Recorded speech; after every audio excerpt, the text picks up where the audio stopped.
హిందువుల ముఖ్యమైన పర్వదినాలలో తొలి ఏకాదశి కూడా ఒక విశిష్టమైన పర్వదినం.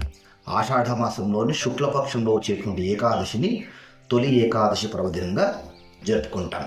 ఈ రోజున సింపుల్గా మీరు ఇప్పుడు నేను చెప్పినటువంటి విధంగా ఆచరిస్తే సరిపోతుంది.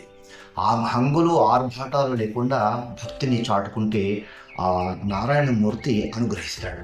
ఈ 3 శ్లోకాలు ఇప్పుడు నేను చెప్పేవి మీరు గుర్తుపెట్టుకుంటే కనుక నారాయణ అనుగ్రహం తప్పకుండా లభిస్తుంది. సాక్షాత్తు శ్రీ మహావిష్ణువు నారదునితో చెప్తాడు, నాహం వసామి వైకుంఠే నయోగి హృదయే నవ మద్భక్త ఎత్ర గాయంతే తత్ర తిష్టామి నారద అంటాడు.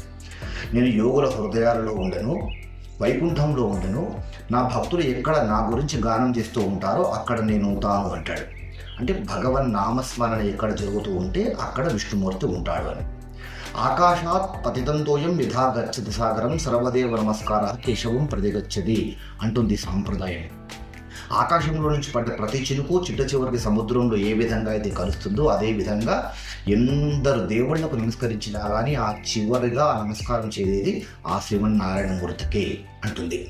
అదేవిధంగా నారాయణమూర్తిని స్మరిస్తే సర్వవేదేషు యత్పుణ్యం సర్వతీర్థేషు యత్ఫలం తత్ఫలం పురుషమాప్నోతి స్తుత్వా దేవం జనార్దనం అంటుంది శాస్త్రం.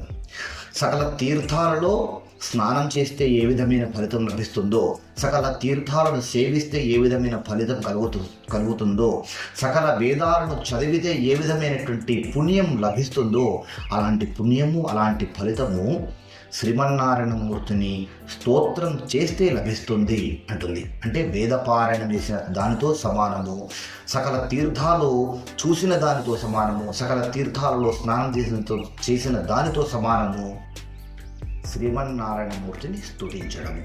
కనుక ఆషాఢ శుద్ధ ఏకాదశి రోజున మీకు తోచినటువంటి విధంగా మీరు భక్తిని చాటుకోండి. అదే విధంగా ఓం నమో భగవతే వాసుదేవాయ అనేటువంటి ఈ నామాన్ని శ్రద్ధగా జపిస్తూ ఉండండి.